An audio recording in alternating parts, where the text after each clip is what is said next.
পাইকানতো আমি মানুহখিনি কিমান গৰম আছিল কোল্ড ড্ৰিংকো খুৱাইছো আমি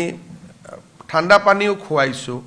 যদি তাত কোনোবা মানুহ পাগৰি গৈছে তাক পুলে মেডিকেলো ট্ৰিটমেন্ট দিছে গতিকে মানৱীয় কামখিনি যিমান প্ৰয়োজন হেতুটো কৰাটো কোনো এটা বেয়া কথা নহয় হেতুটো ভাল কথা আৰু প্ৰত্যেকটো এভিকশনৰ এটা স্বৰূপ আছে এটা নুমলীগড়ত আমি এটকাও দিব নালাগে কি উৰিয়াম ঘাটত কাৰণ তাত গভৰ্ণমেণ্টে কোনো প্ৰজেক্ট নকৰে কিন্তু যদি কোনোবা প্ৰজেক্টৰ কাৰণে মাটি লয় তাকটো দিবই লাগিব যি ধৰণে সুবিধা মানে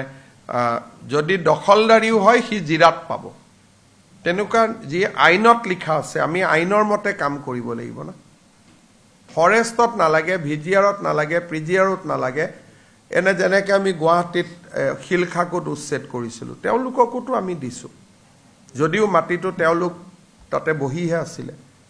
গতিকে আমি যিটো আইনত যি লিখা আছে আৰু এখন সংসদৰ আইন কংগ্ৰেছৰ দিনতে পাছ হোৱা আইন গতিকে আমি আইনৰ মতেইতো যাব লাগিব মুখ্যমন্ত্ৰীয়েতো আইন ভাঙিব নোৱাৰে